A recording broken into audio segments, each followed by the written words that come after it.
click that like and subscribe button and go sign up on superchargedstocks.com and let's keep you notified.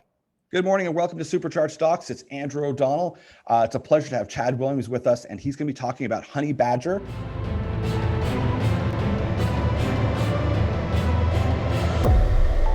Good morning, Chad. How are you?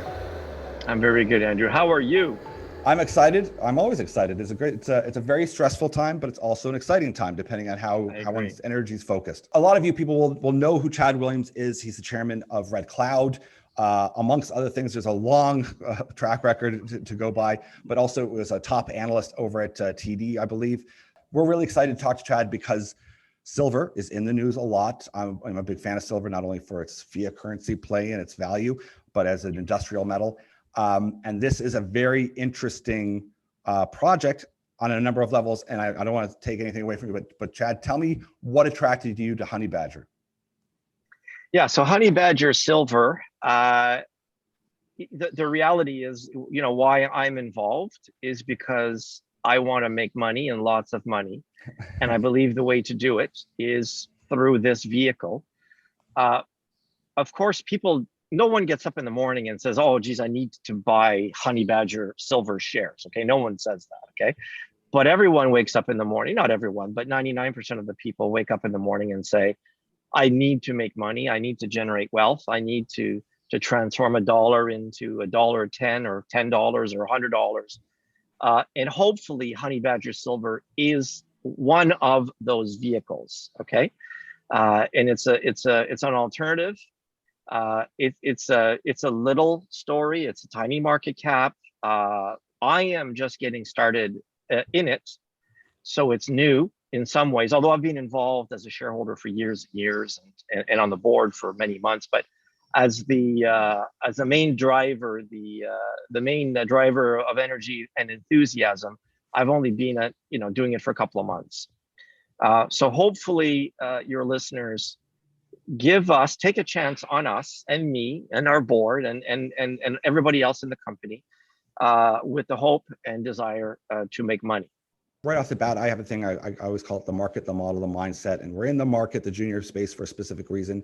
And one of the check marks in the model is if you're attracting big names, important people who've done lots of interesting things and have a track record of hitting milestones, of having integrity and honesty and working correctly in the markets, not only on the mining side, but also the capital market side, that is a big plus. So when you get someone in a tiny company that's showing a lot of interest and attracts you, but then also attracts Eric Sprott, that's going to open up some eyebrows to go, listen, wait, how do I not know about this story? What's going on over here? Why is this attracting people? That's right. And of course, there's never any guarantee of success. Success involves hard work and involves some luck and involves, a lot of factors outside our control. But my thesis and Eric Sprott's thesis, that's why he's invested, is that silver is going to go higher. Yeah. And we can talk about why that is. But, my personal belief is silver will be substantially higher. Let's say $100.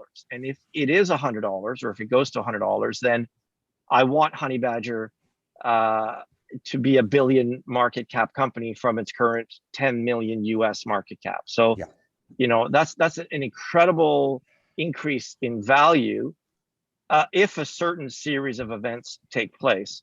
And for us to be able to have that value, we need to do a lot of things right now. We need to increase our asset base. We need to make sure our capital structure is fine. But what I can tell your listeners or your viewers is that I own 15% of the company. I put my money where my mouth is. Eric Sprott owns 15%. You're going to see all kinds of neat things happen to this little company. You're going to see us add some assets. You're going to see us add some amazing board members. I've got a tremendous array of people that want to be involved. And they smell something interesting, to your point, right? Successful people, smart people, they can smell something. And again, I promise all of your viewers that this will be a success of sorts. I cannot promise, and I can say that, with a straight face and hand to my heart, because I have done a lot of things in my career. I've been doing it for 30 years. I started Red Cloud. You mentioned it's a broker dealer. I started that. It was an idea in the back of my SUV.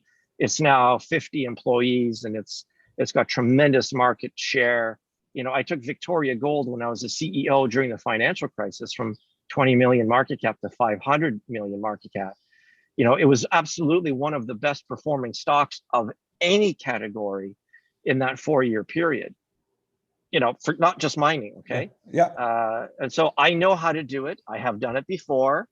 It doesn't mean I don't make mistakes. We all have the best intentions, and you know, sometimes we go down dead paths that are dead ends and things like that. But at the end of the day, I do feel that Honey Badger is well poised. It's a clean little company, and I don't have to tear anything down. It's in good shape to be built, and we're going to have a good base, and we're going to have a good structure and a good story over the next 3 to 5 years. There's going to have to be some patience involved, no doubt about it. Sure, and I guess if someone who's in the market believes the thesis, as I certainly would, that silver is going to go higher, that there's not only a fiat reason why there's a need for silver, but there's a huge industrial, especially if you believe in this 5G future city of the world, the electrification of the future, there's a massive demand need for silver. There's that component, but also right now, and we were speaking briefly on, there's times and cycles where M&A is cheaper than other times. And right now, especially being a Canadian focused Thunder Bay silver play, there's gonna be a lot of opportunity. I like Thunder Bay very much because it's an area that has very high grades, and you know, the tried and true paradigm, I guess, in mining is, you know, if you've got high grades, you could mess up a lot, and even dummies can mine high grade mines and still make money. Okay, if you've got difficult projects, then that's where you get into trouble. So. And Eric Sprott is very much of the opinion that grade, high grade, okay? And you don't need a big thing. I mean, I don't think the Thunder Bay deposits are going to be large volume-wise, but I do think the grades are going to be exceptionally high. And, well, the reason I say that is because historically that's what they were, and I think we're just going to find some more of what they found in the past. There are reasons to think it's analogous to the cobalt mining area of Ontario, which mined hundreds of millions of high grades of silver. There's all kinds of interesting geologic things that are very neat about Thunder Bay, but you know, we are also in the process of buying 3 other projects in the Yukon Territory of Canada, which I know very well. Great mining jurisdiction, all high grade projects as well. And you know, the logic is, I gave the vendors of those 3 projects 20% of my stock, and I got 3 projects which were as good or better than the one that I currently had. So I quadrupled my asset value by only diluting 20%. I will do that even though I'm a shareholder and I get diluted and it's painful and I shed a tear every time I issue 1 share.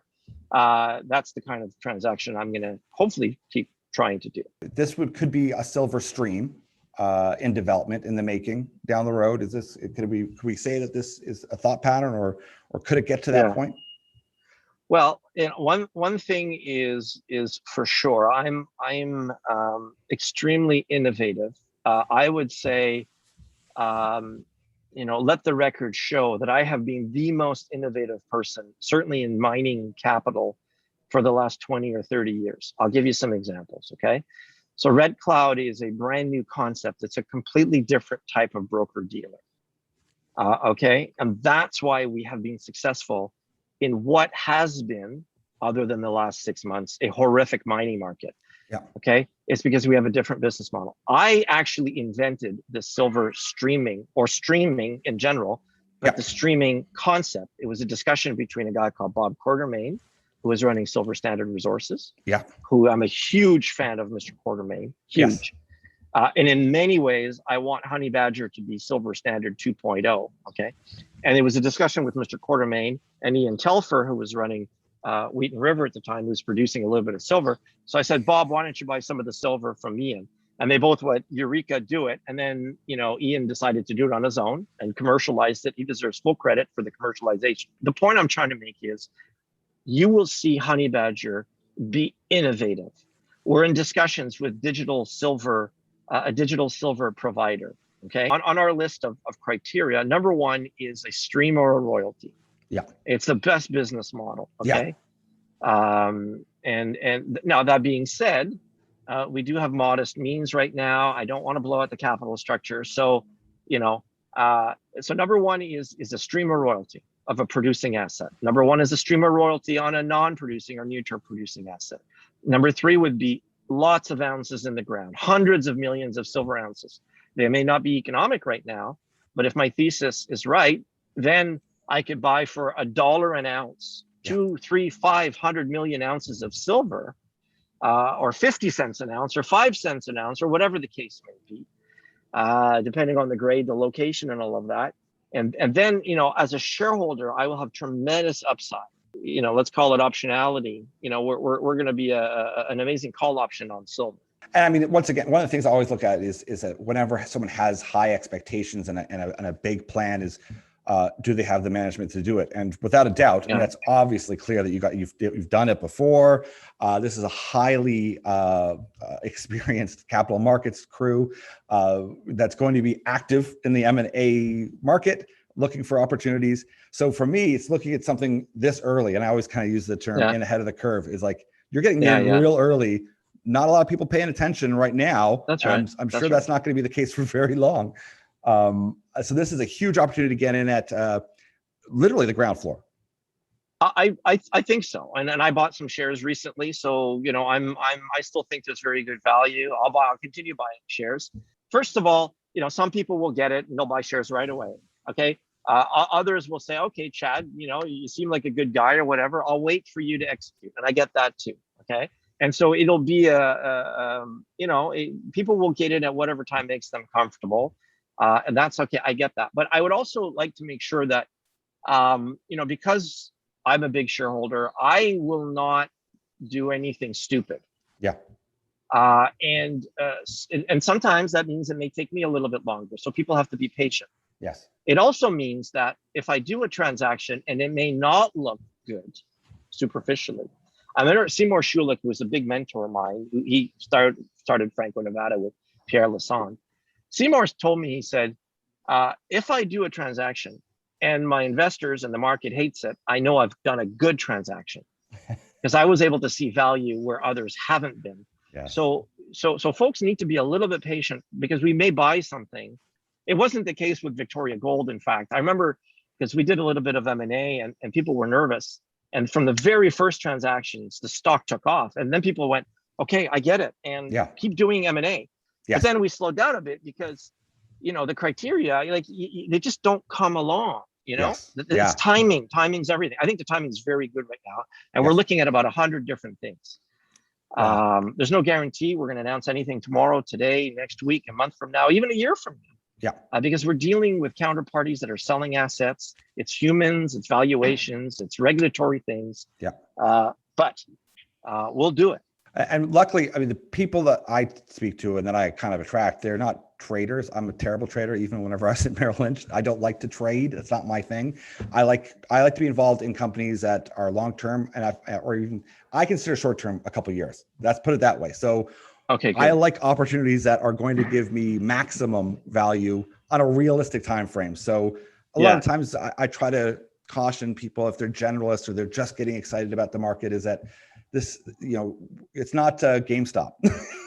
We're not doing this crazy volatility thing. This is a real company that's being built here that you could keep on ideally investing in. Like you're not just trying to make money for money's sake, is that you're investing in the team, the projects, and if they're hitting the milestones, you're just buying more. Like why would you don't need to go look at another one. Just keep on investing in this one. They keep on hitting the mark, keep investing. That of course is more of the Warren Buffett model. And if a honey badger doubles or triples in the next couple of weeks, well, so be it. And cash in is like people buy stock for one reason, that's to make money. Okay. But they sell stock for millions of infinite amount of reasons, whether it's a marriage, buying a house, or they're just tired of seeing my face, or they've had a good return. The point I'm trying to make is that I don't know, and I don't even look at the stock price, which is a mistake I used to do when I started as a CEO at Victoria Gold 15, 20 years ago, because all I can do is the recipe is super simple. I'll boil it down to this. Okay. We will add asset value per share. Okay. Number one. And number two, we will make sure people are aware of what we're doing. We need to market. It's not sufficient to be doing all kinds of fun things in a vacuum. On the other hand, it's not sufficient to be promoting something without delivering. So we have to deliver and create value. That's what we can, and then market like we're doing today to make sure that folks are aware of what we're doing. Now we're seeking an OTC listing. We're going to market in the US. We're looking at several assets in the US right now. Canada, US, right? Safe places that I like, that I know. Safe regulatory areas in jurisdictions you know and like. I mean, what else can we say? I mean, this is a team that can deliver, and you're just getting started. And these are the projects that I love, because it is, I've heard many people say, I'm only 3 years into the sector, is that a lot of this, especially the junior side, it's about relationships. And when people are attracted to certain projects, like you're attracted to this silver idea and concept, and you can envision it being something bigger, and Eric catches on that right away. That attracts a lot of honey as well, thinking, oh, okay, wait a second, this is a team that can deliver this. I see what they're up to. This is very interesting. This could work. Yeah, and ideally folks would buy the stock and just park it and not worry about it, worry about their daily life and commute, or I guess we don't do commutes anymore. But the point I'm trying to make is you're right. Give us a chance to execute and demonstrate, back up all of the things that I'm saying with actions. I'm sure there's going to be a lot of news. I mean, because if you're talking about lots of M&A, there's going to be lots of opportunity. I get a sense, and of course, we're not asking you to say if there is. Maybe it's next week, it's 6 months, but I suspect there'll be lots of news flow. And I always tell people, listen, if this is too early for you, if this is too much and you want to see a couple milestones, the very least you should do is take the ticker, stick it on the side of your laptop and just go every once in a while, go, oh, maybe I should see what they're up to. Also, like you kind of said, and I'll reiterate, the price doesn't necessarily mean anything. Like it can, but sometimes it doesn't. Is that if the team and the management is hitting all the milestones, checkbox, and it's cheaper, then great. That to me, buy more. I don't care. Like that's awesome. I'll do it. I'll buy more. And we'll definitely follow up with you whenever you've got any news as well, because I think this is something very exciting, and that certainly my viewers will want to at least keep on the side of their charts here. And I guess we're of the view that the more you know about us, the more you'll like us, and so we're whatever you need to know. Okay. Wonderful. That we can disclose legally or ethically or competitively. We'll tell you whatever we can. Well, it's your company. As an investor, it's your company. That's all it is. Perfect. That's wonderful. It's not more complicated than that. Yeah. And let's make some money. There's no harm in that. No. Beautiful. Well, thank you so much, Mr. Williams. I really appreciate it. And we'll definitely be following up again and see where we're at in a couple of weeks, a month, whenever, but we'll be watching. Perfect. Thank you very much for the opportunity. Click that like and subscribe button and go sign up on superchargedstocks.com. Let's keep you notified.